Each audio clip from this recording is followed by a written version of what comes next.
कहते हैं जिंदगी एक सफर है, एक ऐसा सफर जिसमें हम कई लोगों से मिलते हैं, बिछड़ते हैं। इनमें से कुछ लोग जाने पहचाने होते हैं और बहुत सारे अनजाने।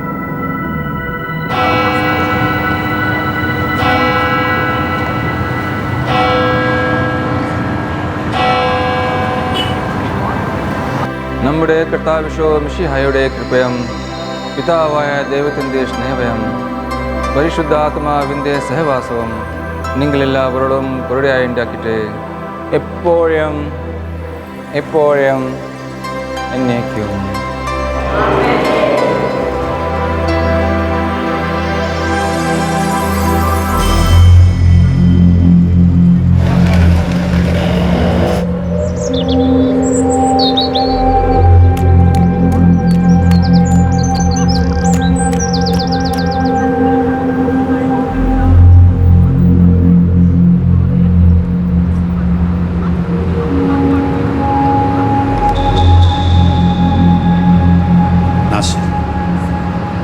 मैं चलूं बेटा तेरे साथ?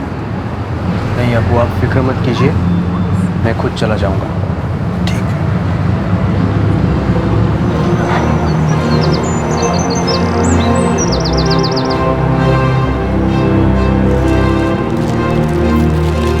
हमारा बेटा कब ठीक होगा? अल्लाह ने चाहा तो सब ठीक हो जाएगा.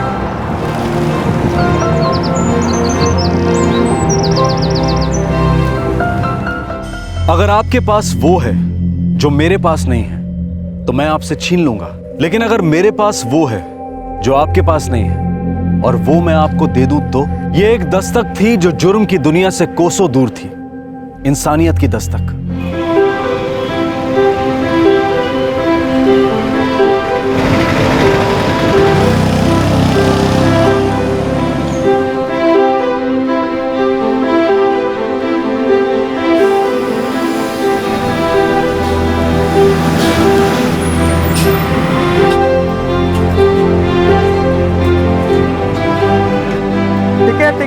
टिकट.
फादर जॉर्ज मैथ्यूज और अब्दुल नासिर मोहम्मद, पहला एक प्रीस्ट और दूसरा एक आम आदमी.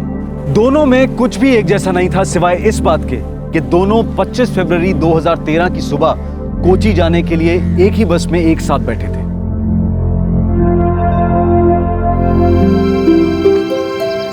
ഒന്ന് വേഗം വരണ്ട. हाँ ताजा വെക്കി. ശരിക്കും വെക്കടാ. अरे बेगम बा.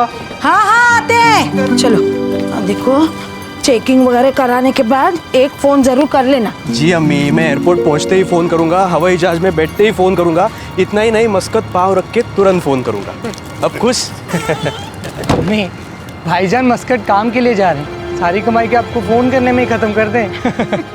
ठीक है, रोज रोज मत करना, लेकिन हफ्ते में एक बार तो कर ही सकता है ना. जी मासी, करूंगा. और वहीदा दीदी, आप बिल्कुल फिक्र मत करना, मैं इसे कोच्चि एयरपोर्ट के सामने छोड़कर आऊंगी. देख बेटा, जितना मुमकिन हो सके उतना ही भिजवाना, बाकी कुछ पैसे अपने पास बचा के रखना अपने निकाह के लिए. हाँ जी अबू.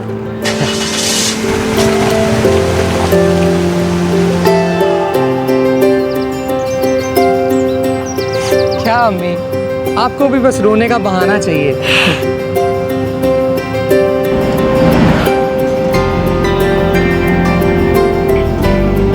यहाँ की तुम जरा भी फिक्र मत करना, बस अपने काम पे ध्यान देना। जी मासिक। अरे हाँ, कभी भी किसी भी चीज़ की ज़रूरत पड़े ना तो बताने में हिचकिचाना मत। जी बिल्कुल।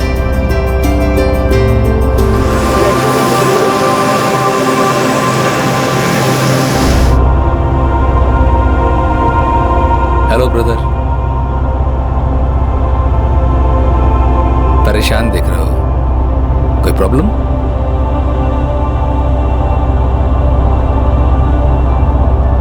मुझे बता सकते हो सकता है मैं तुम्हारी मदद ना कर पाऊं, लेकिन तुम्हें रिलीफ दिलाने की कोशिश करूंगा।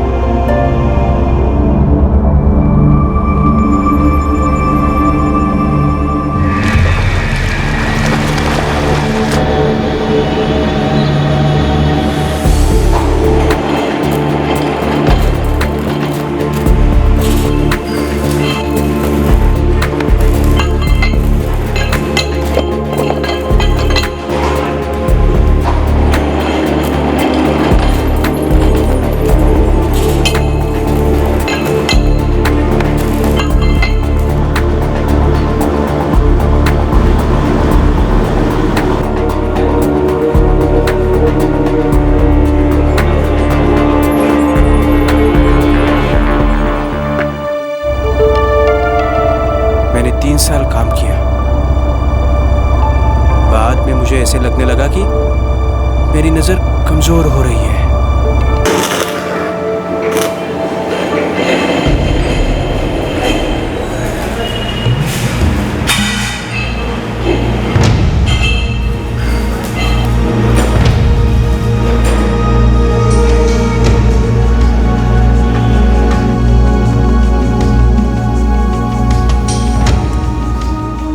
क्या हुआ?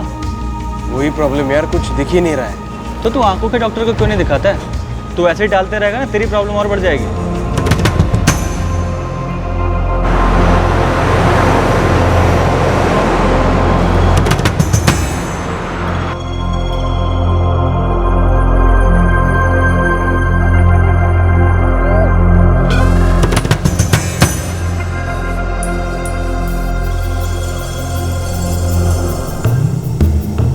देखिए, दिखाई दे रहा है? जी। अब जी दिखाई दे रहा है।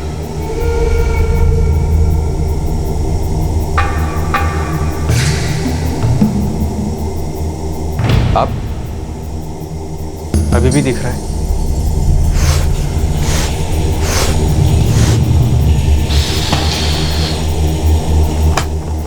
तुम्हारी आंखें तो ठीक है, बीपी भी नॉर्मल है। मेरा सजेशन है कि तुम ब्लड टेस्ट करवाओ, कुछ और प्रॉब्लम भी हो सकती है।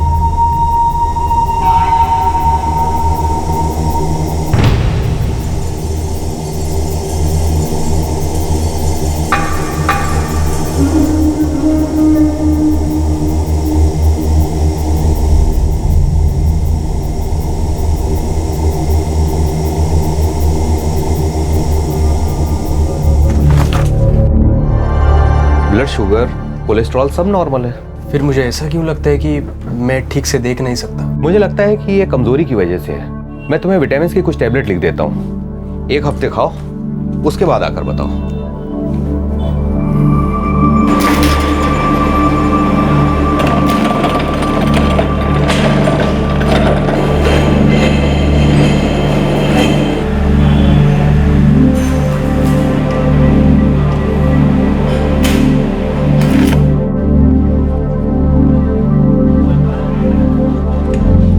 नहीं आ रहा है यार, क्या करूं?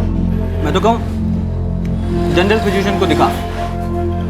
खुदा न खास्ता अगर फिर भी कोई प्रॉब्लम रह जाती है तो कहीं कोई बड़ी प्रॉब्लम ना हो। नहीं, वैसे इंशाल्लाह ऐसा कुछ होगा नहीं, पर फिर भी जितनी जल्दी पता चले उतना अच्छा है ना, उतनी आसानी होगी बीमारी को काबू में करने में। बेटा, तू हम लोगों से कुछ छिपा रहा है क्या? नहीं अब्बू, बता तो रहा हूँ, बस थोड़ी सी परेशानी है। चेकअप कराना बेटा, फिक्र मत करना, सब ठीक आएगा। हाँ जी अब्बू। तू ऐसा कर, कल सुबह ही डॉक्टर के यहाँ चला जा और चेकअप करा। हाँ, और फिर मुझे फोन करके बताना क्या हुआ। हाँ, खुदा हाफिज। खुदा हाफिज।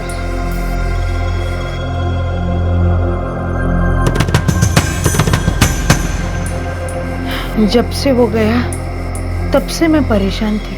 ज्यादा मत सोचो वाहिदा, अरे पता तो चलने दो कि परेशानी क्या है। अल्लाह करे सब ठीक हो।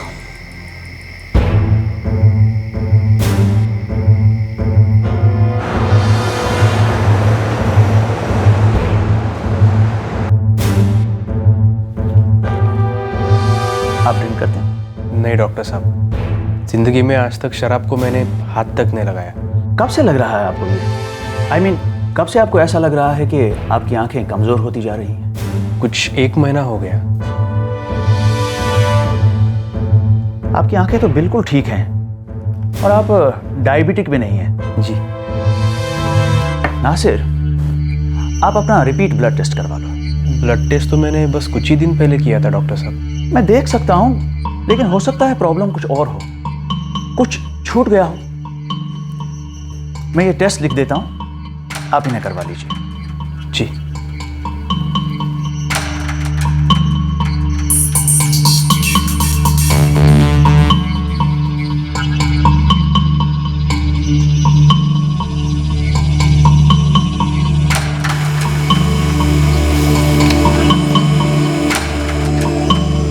अल्लाहु अकबर, अल्लाहु अकबर, अल्लाहु अकबर,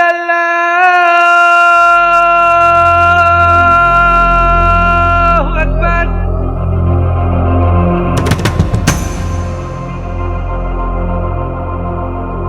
प्रॉब्लम आपकी किडनीज में ही है। क्या प्रॉब्लम है डॉक्टर साहब? आपकी दोनों किडनीज खराब होती जा रही हैं, बल्कि आप 10% काम कर रही हैं। हालात और भी खराब हो सकते हैं, और ये सब किडनीज की इन्फेक्शन की वजह से ही हो रहा है। अब क्या करना होगा डॉक्टर साहब? डायलिसिस करना पड़ेगा, बल्कि किडनी ट्रांसप्लांट भी करना पड़ेगा। नासिर, आप एक काम करो, आप अपने घर वापस चले जाओ, जहां आपकी अच्छी तरह से देखभाल भी हो और ये काम भी आसानी से हो सके।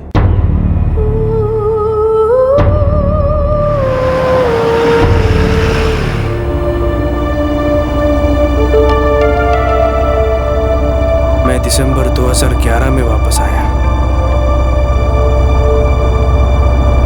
तब से मैं कुछ काम नहीं कर पा रहा हूं। मेरा सारा का सारा ध्यान और मेरी ताकत मेरे इलाज में चली जाती है। तुम्हारे फैमिली मेंबर्स में से किसी ने ट्रांसप्लांट के लिए किडनी डोनेट नहीं किया?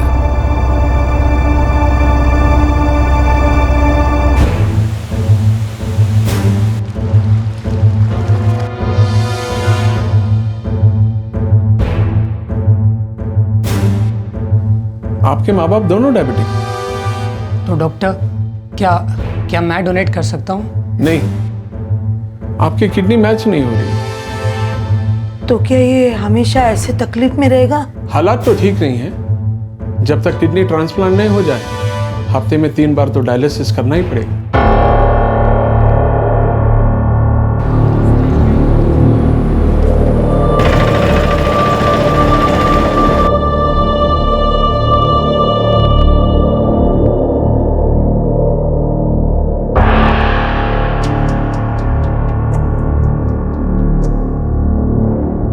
रो मत दीदी, जो भी मुमकिन है हम लोग कर लेंगे ना, कोई कसर नहीं छोड़ेंगे। शाजिया वो दिन ब दिन कमजोर होता जा रहा है, कोई काम भी नहीं कर पा रहा है। हफ्ते में 3 दिन वो क्या कहते हैं, वो डायलिसिस के लिए जाना पड़ता है। खर्चा भी बहुत आ रहा है। मैं आपकी परेशानी समझ सकती हूँ दीदी, मैं कुछ न कुछ मदद करूंगी, लोन ले लूंगी, कोई ना कोई रास्ता निकलेगा। हम ऐसे हार नहीं मानेंगे दीदी।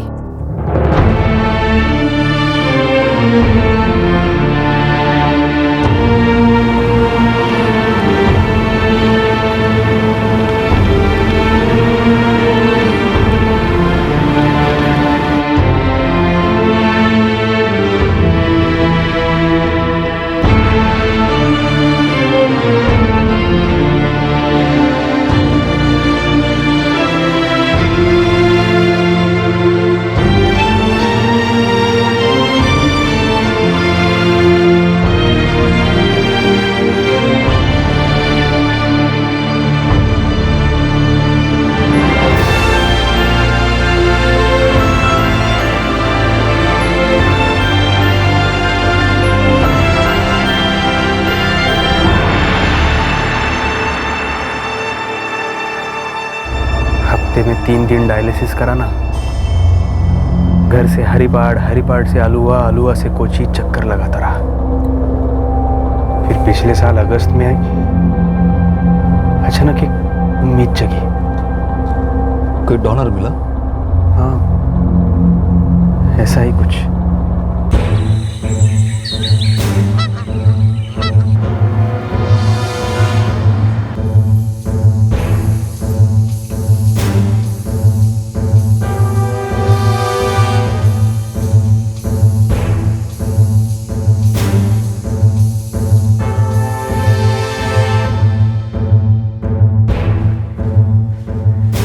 जीजू इधर।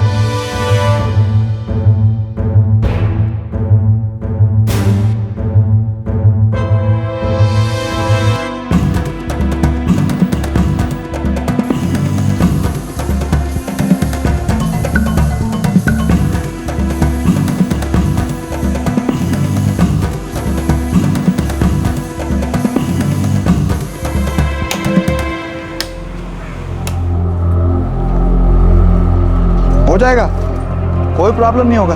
लेकिन डॉक्टर ने कहा कि किडनी मैच करनी होगी। तुमको क्या लगता है मेरे को मालूम नहीं? डोनर का ब्लड ग्रुप, एंटीजन सब कम से कम 65% मैच होना मांगता है। ये काम मैं सालों से लोगों की मदद के लिए कर रहा हूँ। तो मेरी भी मदद कीजिए ना प्लीज़। मैं हफ्ता 2 हफ्ता के अंदर तुम्हारे डोनर का अरेंजमेंट करूँगा, लेकिन पैसा लगेगा। कितना? वैसे तो बहुत कॉस्टली होता है, लेकिन अभी तुमको बहुत ज़रूरत है। मैं डोनर को बोलेगा थोड़ा कम पैसा ले। फिर भी कितना पैसा लगेगा? 4 लाख। 4 लाख? अरे ये बहुत कम है। इतना पैसा में कोई डोनर नहीं मिलेगा, सिर्फ तुम्हारा वास्ते। तुम बहुत गरीब हो और ऊपर से तुमको बहुत ज़रूरत है, इसीलिए 2.5 लाख पहले देना पड़ेगा, बाकी का 1.5 लाख ट्रांसप्लांट के बाद। कोई धोखेबाजी नहीं है, नीट एंड क्लीन। नासिर, तुमको ओके लगे तो मेरे को कॉल करना है। तुम्हारा नेक्स्ट डायलिसिस के टाइम पर मैं तुमको यहीं मिलेगा, ठीक है? हाँ, और साथ में ये रिपोर्ट लेके आना।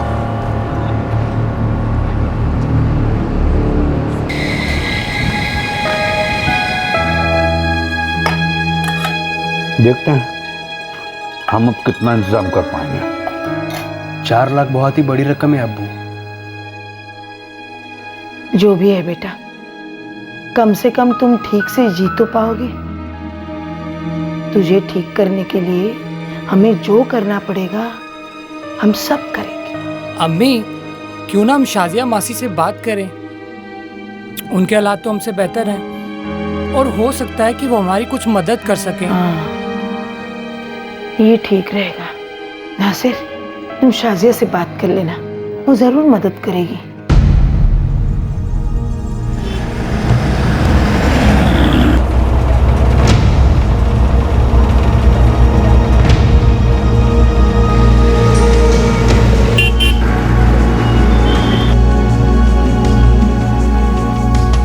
Story takes place in Athens. Theseus and Hippolyta are about to get married. They plan on having a very big wedding.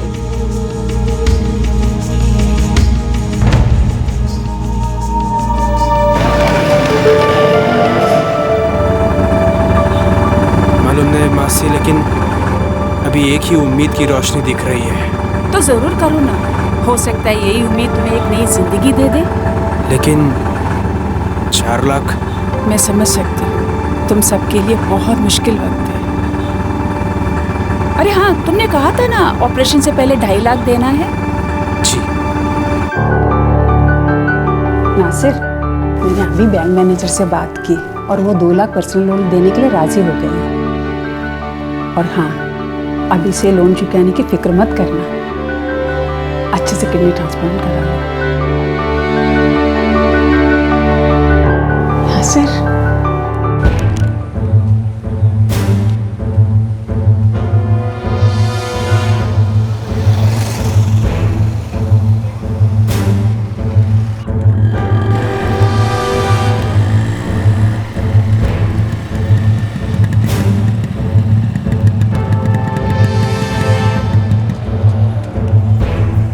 तुम बहुत लकी है तो तुमने टाइम पे कॉल किया और मैंने डोनर को रोक लिया। उसको एक दूसरा आदमी मिल गया था जिसको किडनी की जरूरत थी।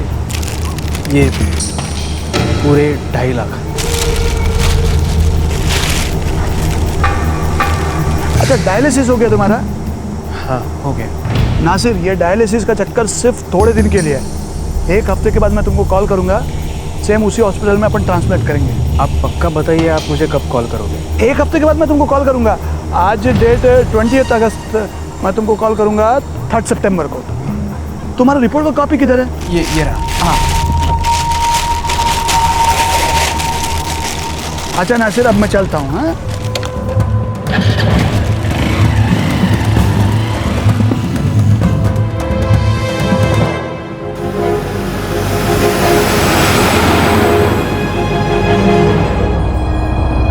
फिर क्या हुआ?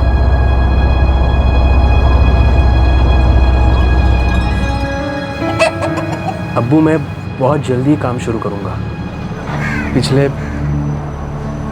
पिछले 9 महीने से मैं आप पे और अनवर पे बोझ बना बैठा हूँ। ऐसा नहीं कहते बेटे, तुमने हमेशा एक अच्छे बेटे का फर्ज निभाया है। आज तुम पे मुश्किल आई है तो हम सब तुम्हारे साथ हैं।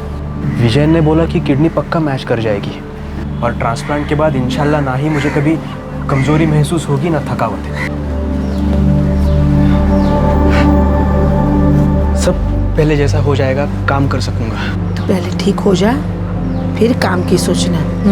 काम तो सोचना ही होगा अम्मी। संजय मासी का उधार चुकाना है, बाकी के 1.5 लाख भी तो जमा करने हैं।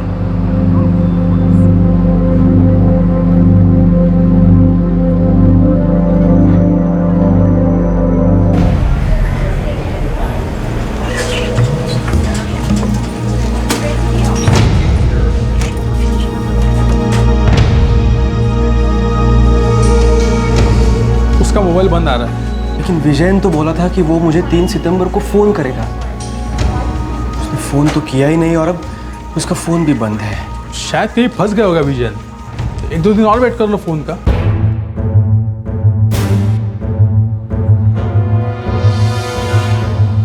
താങ്കൾ വിളിച്ച നമ്പർ ഇപ്പോൾ സ്വിച്ച് ഓഫ് ചെയ്തിരിക്കുകയാണ്. താങ്കൾ വിളിച്ച നമ്പർ ഇപ്പോൾ സ്വിച്ച് ഓഫ് ചെയ്തിരിക്കുകയാണ്.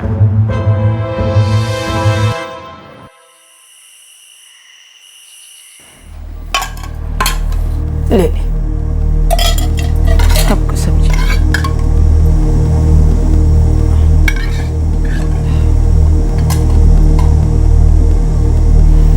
बेटा बेटा कुछ खा ले।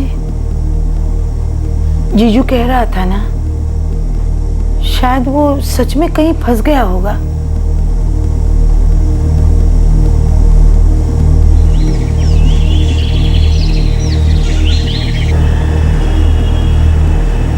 नासिर भाई, मैं खुद उससे पिछले कोई 3 वीक से बात करने की कोशिश कर रहा हूँ। कई और लोग भी हैं जिनको ऐसे प्रॉमिस करके चला गया है। मेरा पैसा भी गया और ट्रांसप्लांट भी नहीं हो पाया। पूरी जेब खाली हो गई जीजू, उधारी में डूब गया मैं समझ रहा हूँ नासिर भाई, लेकिन विजयन ऐसा आदमी नहीं है। उसने तो कई ट्रांसप्लांट का इंतजाम किया था, लेकिन समझ नहीं आ रहा है वो फ़ोन बंद करके क्यों बैठा है।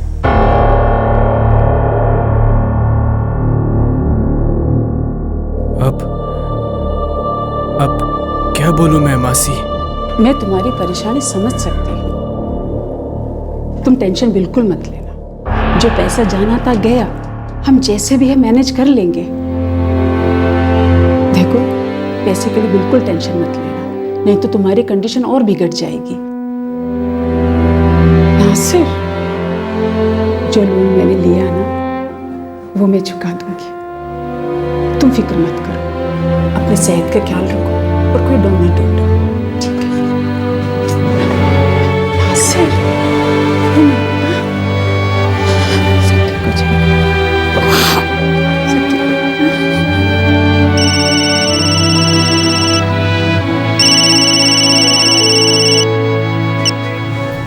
हेलो। हाँ नासिर भाई, जीजू बोल रहा हूँ।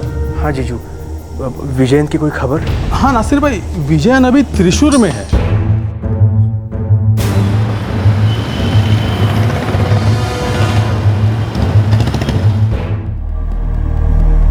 क्या हुआ जीजू, विजयन जेल में कैसे पहुंच गया?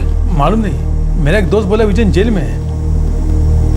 चलिए, आप लोग मिल सकते हैं।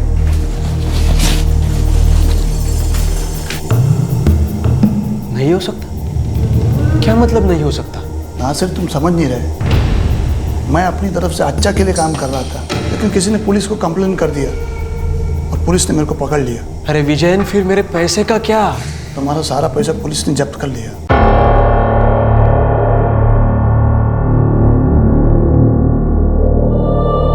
आपको मालूम है विजयन क्या करता था? देखिए सर, मैं बस इतना जानता हूँ कि मैंने उसे 2.5 लाख रुपए दिए थे और वो मेरे लिए एक किडनी डोनर लाने वाला था। नासिर, विजयन एक ऑर्गन ट्रैफिकर है।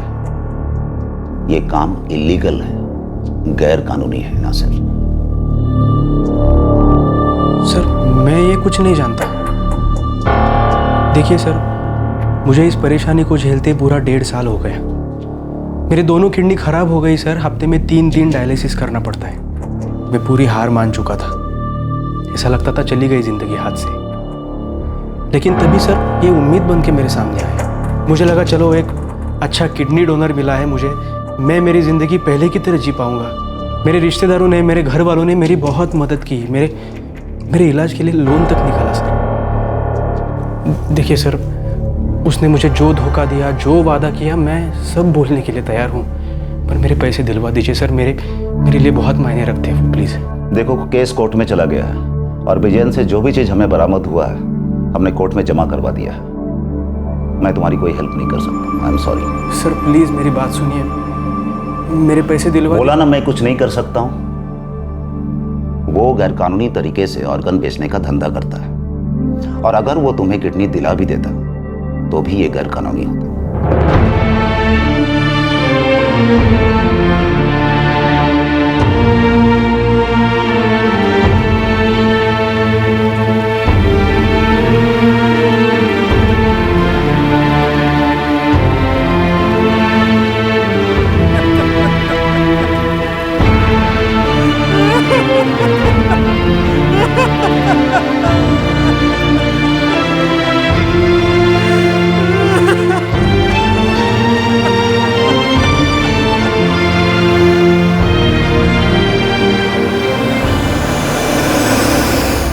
मुझे जिंदगी में एक बात का पछतावा हमेशा रहेगा कि मैंने मेरे मासी के सारे पैसे बर्बाद कर दिए।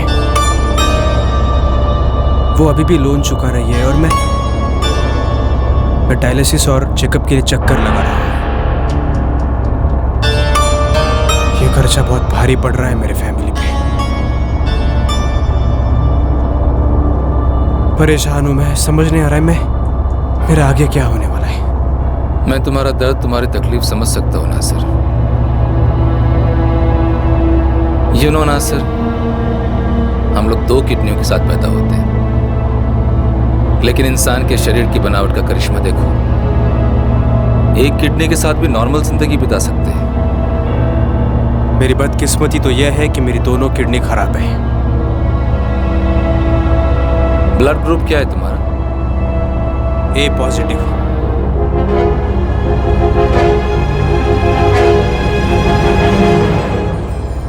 तुम्हें मैं अपनी किडनी दे दूं तो चलेगा। मेरा ब्लड ग्रुप ए पॉजिटिव है, बस किडनी मैच कर जानी चाहिए। यकीन नहीं हो रहा तुम्हें? मैं सच में सीरियस हूं नासिर। मेरा ब्लड ग्रुप ए पॉजिटिव है, सब कुछ मैच कर जाएगा तो मैं तुम्हें किडनी दे सकता हूं।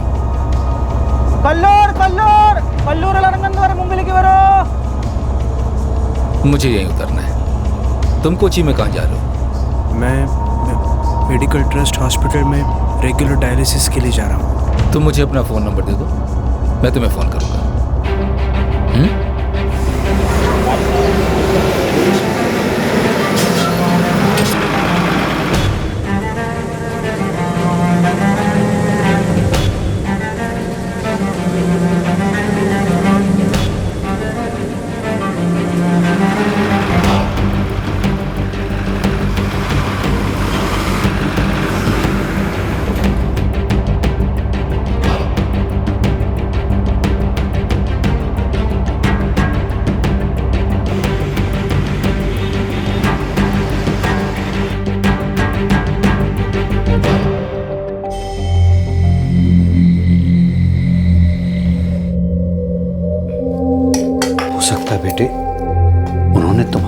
तकलीफ को महसूस किया हो, या फिर यूं ही तुम्हें अच्छा महसूस कराने के लिए कह दिया हो, या फिर उन्होंने ये बात सच्चे दिल से कही हो।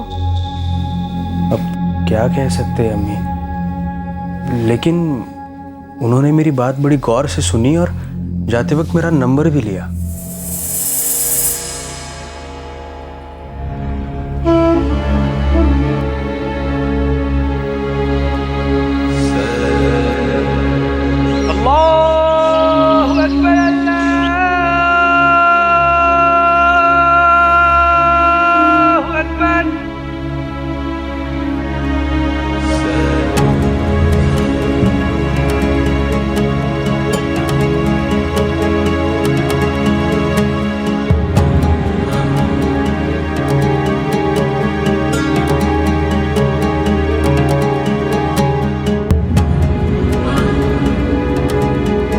बहुत बार ऐसा होता है कि बस में आपका पर्स मार लिया जाता है और आपकी बगल में बैठा हुआ आदमी ही ऐसा करके चंपत हो जाता है। एक बार तो आपको झटका लगता है, लेकिन फिर आप ये सोचकर अपने आप को दिलासा दे देते हैं कि भाई बसों में तो अक्सर ऐसा होता ही रहता है। लेकिन यहाँ नासिर के साथ एक ऐसा आदमी बैठा था बस में जो एकदम अनजान था, दूर दूर तक उससे कोई रिश्ता नहीं था, और वो अनजान आदमी उसे अपनी किडनी देने का वादा कर गया।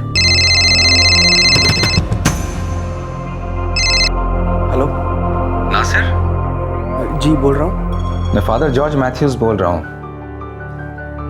मैं तुमसे मिला था ना बस में कल, पहचाना मुझे? जी याद है मुझे। देखो, मैंने कोची में डॉक्टर फारूक मोहम्मद से बात की है। वो मेडिकल ट्रस्ट हॉस्पिटल में कंसल्टिंग डॉक्टर है। तुम कल कोची आ सकते हो। वो हमारे मैचिंग के लिए कुछ टेस्ट करना चाहते हैं नासिर। आ सकते हो? Is it okay for you? Nasir, तुम सुन रहे हो ना? हाँ जी सुन रहा हूँ। एड्रेस बोलूं? जी बताइए।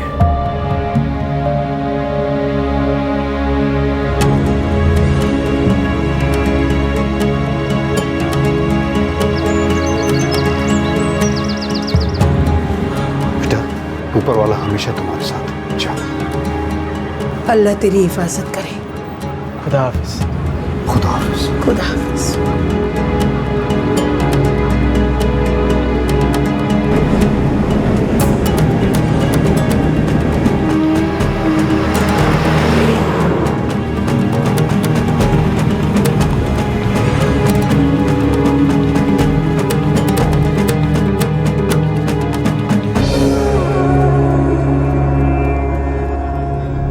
फादर, पहले हमें blood group matching, tissue matching, cross matching, ये सब टेस्ट करने होंगे।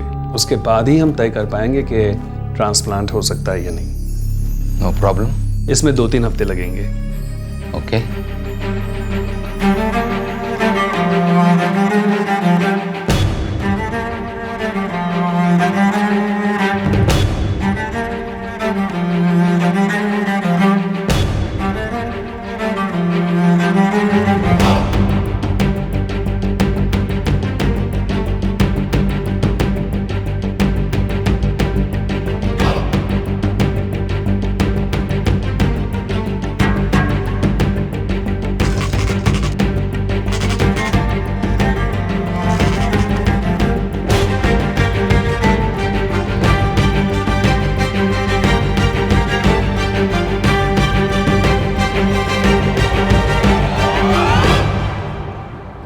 अब 1-2 दिन में मैचिंग का पता चल जाएगा। खुदा करे सब ठीक हो।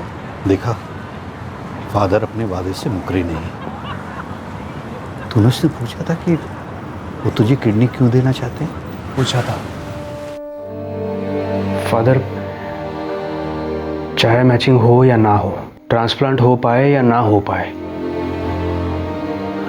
आपने मेरे लिए जो सोचा है, किया है, आप मेरे लिए किसी फरिश्ते से कम नहीं हो।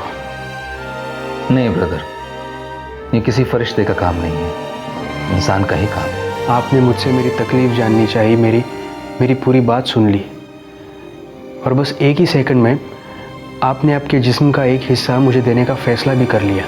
मेरे पास जो चीज़ 2 है वो तुम्हारे पास एक भी नहीं। मेरा एक से काम चल सकता है, लेकिन अगर दूसरी तुम्हें मिल जाए तो तुम अपनी बाकी की जिंदगी नॉर्मल बिता सकते हो। सच में ये खुदा का भेजा हुआ बंदा है।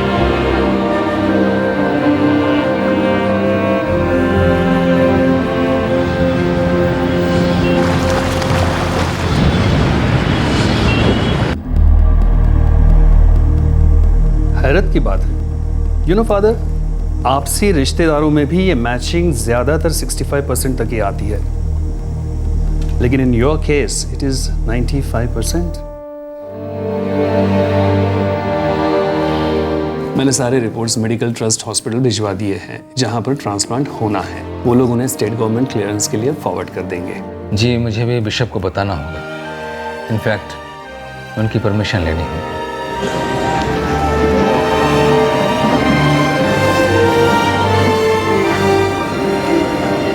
ब्रदर, अब ये तकलीफ ज्यादा दिन की नहीं है,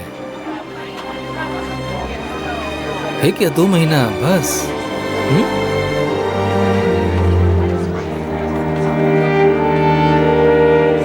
मैचिंग हो चुकी थी और उसके मुताबिक father George Mathews Abdul Nasir Mohammad को अपनी किडनी डोनेट कर सकते थे। एक प्रीस्ट अपने साथ बस में सफर कर रहे एक इंसान की कहानी सुनकर उसे तुरंत अपनी किडनी देने के लिए राजी हो गया। इस सवाल का जवाब मिलना अभी बाकी था। नम्मुडे कर्तावीसो मिसिहायुडे कृपय्यम पितावाय दैवतिंठे स्नेहवुम परिसुतात्माविंते सहवासयुम निंग्लेल्लावरडुम कुडे उंडे एरिकट्टे इपोयम इपोयम एनेक्युम।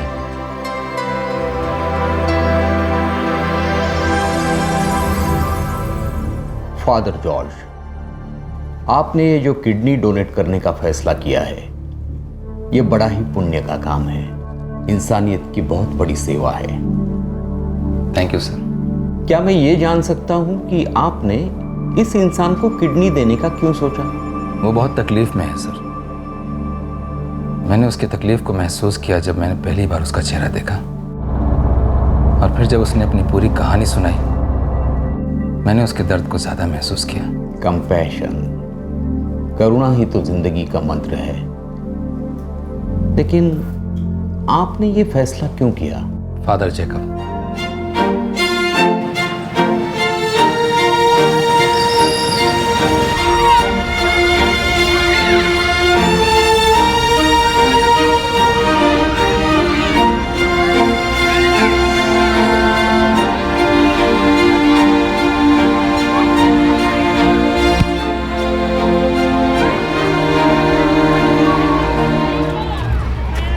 नम्मुडे कर्ताविसोमिसे हायुडे कृपयम पितावाय दैवतिंदे स्नेहवम परिशुद्धवात्मवम सहवासवम निंगलेल्लवरुडम कूडविंडे इरुक्केटे इप्पोयिम एप्पोयिम इन्नैक्कुम।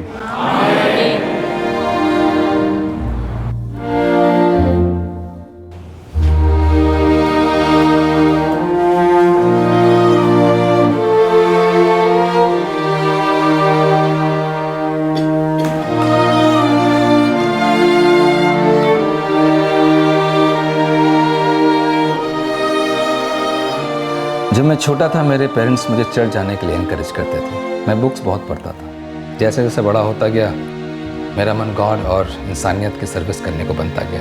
मेरे इस फैसले के पीछे सबसे बड़ी प्रेरणा फादर जैकब थे।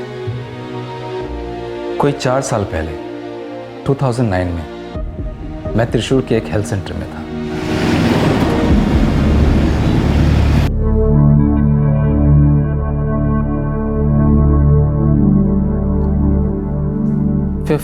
फरवरी की बात है। कुछ वॉलेंटियर्स फादर जैकब से किसी रवि नाम के आदमी के बारे में बात कर रहे थे। इस रवि को हुआ क्या था वैसे? अब कैसी कंडीशन है उसकी? कंडीशन बिल्कुल ठीक नहीं है फादर। हर तीसरे दिन उसे डायलिसिस के लिए हॉस्पिटल आना पड़ता है। उसे जल्द से जल्द ट्रांसप्लांट की ज़रूरत है, लेकिन ये हो कैसे पाएगा कुछ समझ में नहीं आ रहा। कुछ लोग कह तो रहे थे कि इंतज़ाम हो जाएगा, लेकिन फादर फिर भी इलाज बहुत महंगा है और रवि बहुत गरीब है, कैसे करेगा? लेकिन अगर वो पैसे से किडनी खरीद भी पाया तो भी वो इलीगल होगा।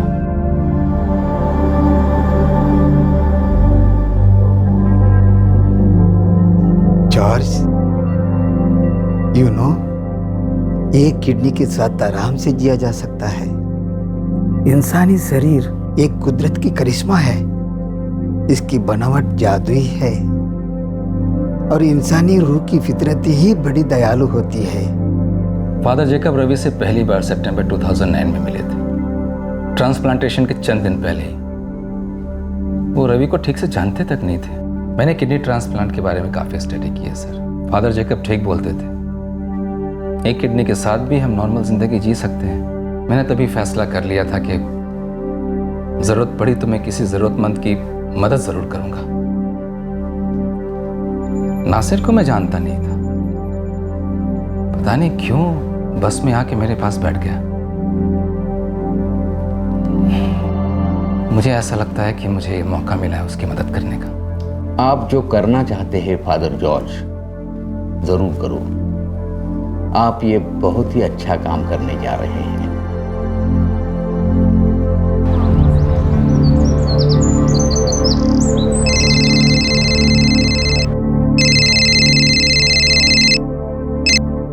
हेलो जी, बोलिए, नासिर बोल रहा हूं। क्या? कब हुआ ये?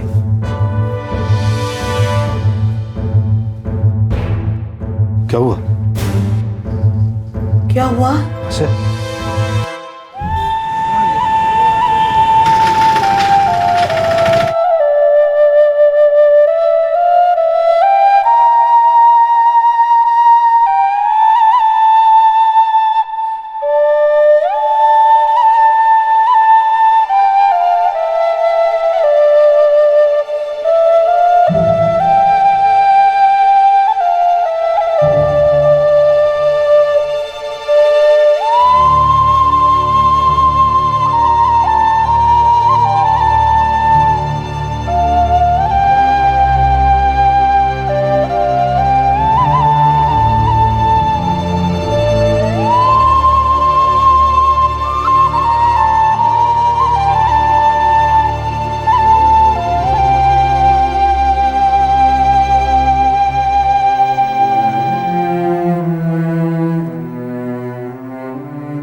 मासी ने मेरे हर दर्द में, हर तकलीफ में मेरा हमेशा साथ दिया। अब पूरी जिंदगी में उनके एहसानों का बदला कभी नहीं चुका पाऊंगा।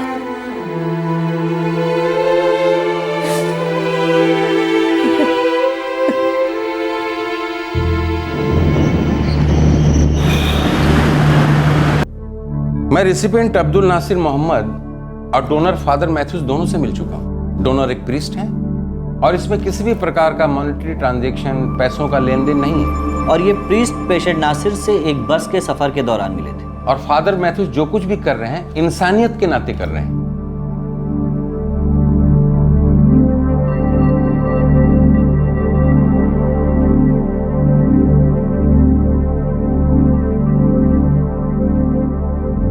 खून के रिश्ते के बाहर किडनी डोनेट करने की अनुमति भारत देश में नहीं है, क्योंकि ऐसे मामलों में पैसे के लेन देन का डर रहता है और वैसे भी इलीगल ऑर्गन ट्रैफिकिंग काफी फल फूल रही है। इसी वजह से इस मामले में मेडिकल काउंसिल की मंजूरी बहुत जरूरी थी, क्योंकि फादर मैथ्यूज और नासिर खून के रिश्ते में नहीं बंधे थे, भले ही उनके इंसानी रिश्ते काफी गहराई तक जुड़ गए थे। मई 2013 के पहले हफ्ते तक आखिरी मंजूरी आ ही गई। वेल फादर, सब परमिशंस मिल चुकी हैं। अब हम ट्रांसप्लांट कर सकते हैं। कब तक कर सकते हैं? नासिर को हम 20 मई को भर्ती करेंगे और आप 28 मई को भर्ती हो जाएंगे और ट्रांसप्लांट मैं 1 जून को करूंगा। और नासिर, ट्रांसप्लांट के बाद तुम्हें 3 महीने तक अस्पताल में ही रहना होगा, क्योंकि लगातार इलाज चलेगा, दवा चलेगी, सब चीज़ें मॉनिटर होगी, ताकि तुम्हारा शरीर उस नई किडनी को रिजेक्ट ना करे। ओके? वेल फादर, दुआ करते हैं कि हम कामयाब हो जाएं।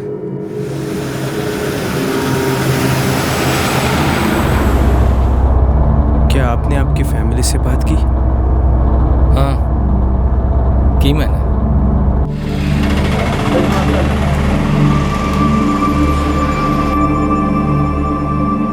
गुड सन, मैं नासिर नासिर के लिए बहुत खुश हूँ। मैं बहुत खुश हूँ कि तुम ये कर रहे हो।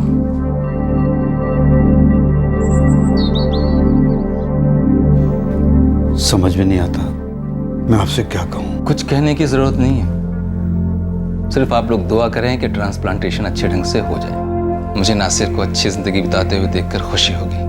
इसके चेहरे पे खुशी लौट आए, ये देखकर मुझे अच्छा लगेगा।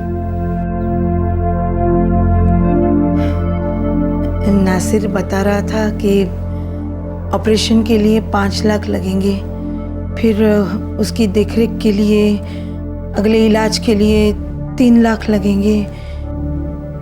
डोंट वरी, जब इतनी दूर चल के आ गए हैं तो आगे भी रास्ता निकल जाएगा। इंसानों में इंसानियत की कमी नहीं है, लोग आएंगे हमारी मदद को।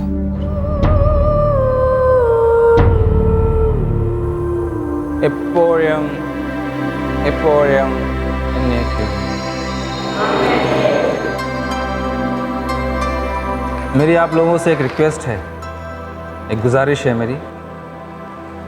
हमें आप लोगों की मदद की ज़रूरत है। थोड़ा बहुत जितना भी हो सके कंट्रीब्यूट करें, हेल्प करें। Thank you.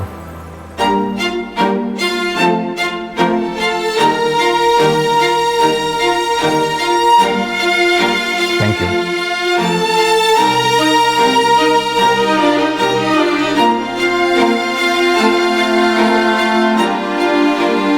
बहुत से लोग, बहुत से रिश्तेदार, बहुत से एनजीओज मदद के लिए आगे आए और मेडिकल एक्सपेंडिचर में अपना अपना योगदान दिया। अल्लाहु अकबर, अल्लाहु Akbar.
doing this only out of love, not expecting anything else. After meeting with this Rasat, and after going to this hospital for the checkup and test, I came to know that there are many people who are undergoing this pain and who need kidneys.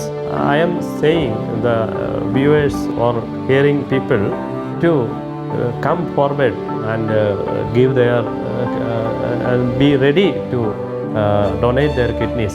Charity should come first always. പ്രതീക്ഷകളെല്ലാം നഷ്ടപ്പെട്ട സമയത്ത് എനിക്ക് കിട്ടിയ ഒരു ദൈവാനുഗ്രഹമായി ഞാനിതിനെ കാണുന്നു.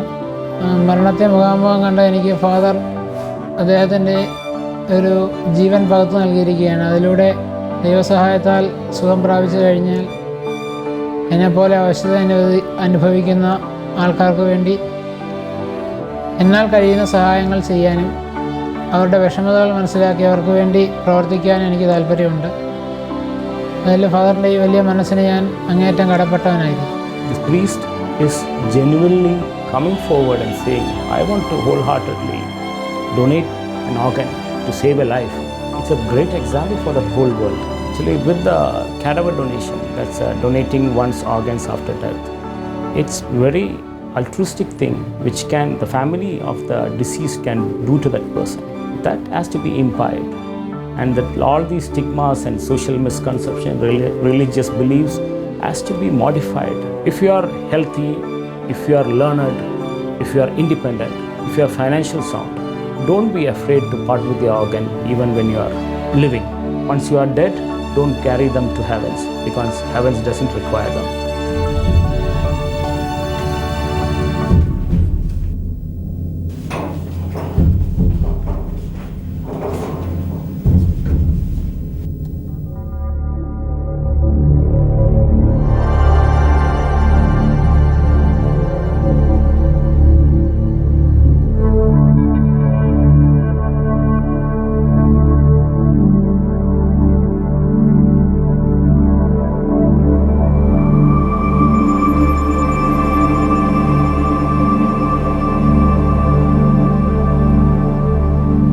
Thank you father.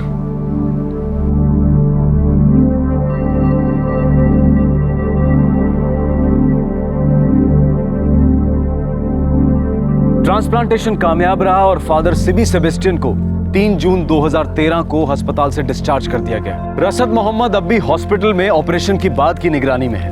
वो hospital से बाहर आने का और फिर से एक बार सामान्य जीवन बिताने का बेसब्री से इंतजार कर रहा है। अगर आपके पास वो है जो मेरे पास नहीं है तो मैं आपसे छीन लूंगा। अगर मेरे पास वो है जो आपके पास नहीं है और वो मैं आपको दे दूं तो? कल के और आज के एपिसोड में कहीं कोई क्राइम नहीं था।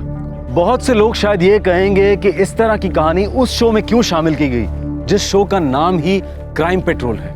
बचपन से हम जो भी किस्से कहानियां देखते, सुनते, पढ़ते आ रहे हैं उन सभी में अच्छाई और बुराई की लड़ाई ही दिखाई गई है। अच्छाई की विजय और बुराई का विनाश ज्यादातर किस्सों का फलसफा रहा है। लेकिन जब इन किस्से कहानियों से बाहर हम असल जिंदगी की ओर रुख करते हैं तो कुछ अलग ही कहानियों से हमारा सामना होता है। हमें देखने को मिलता है कि गलत और बुरा अच्छे को कुचल दे रहा है। सद्गुण और आदर्श तो बस बीते राम राज्य का हिस्सा लगते हैं। आज का हिस्सा तो हमें हैवानियत, स्वार्थ और आपाधापी की जिंदगी बिताने का एकमात्र तरीका जान पड़ता है। जुर्म के जितने अलग अलग किस्म के किस्से हम आपके सामने लेकर आते हैं उनमें से ये एक ऐसा वाकया था जिसने हमें झकझोर कर रख दिया। हम गलतियों से सबक लेते हैं और इसी तरह से हम अपने आप को आने वाले खतरों से बचाते हैं। ऐसे ही हम अच्छाई से, ऐसे किसी साधारण आदमी के असाधारण काम से भी सीख सकते हैं, सबक ले सकते हैं। ये वाकया हमारी उम्मीद और हमारे यकीन को कायम रखता है कि हम सबके भीतर एक अच्छाई की लौ है जो हमेशा टिमटिमाती रहती है। जैसे कहा ही जाता है कि हम सबके भीतर कहीं अच्छाई भरी है और फादर सिबी सेबेस्टियन इस बात को सच्चा साबित करते हैं। आपसे फिर मुलाकात होगी क्राइम पेट्रोल दस्तक में एक और नए केस के साथ। तब तक अपना ख्याल रखें, सुरक्षित रहें और याद रखें हम सबके अंदर अच्छाई भी है और बुराई भी, पर जरूरी ये है कि हम उस अच्छाई को पनपने दें। जय। इस तरह के और भी एपिसोड देखने के लिए हमारे चैनल को सब्सक्राइब करें और बेल आइकन दबाना ना भूलें।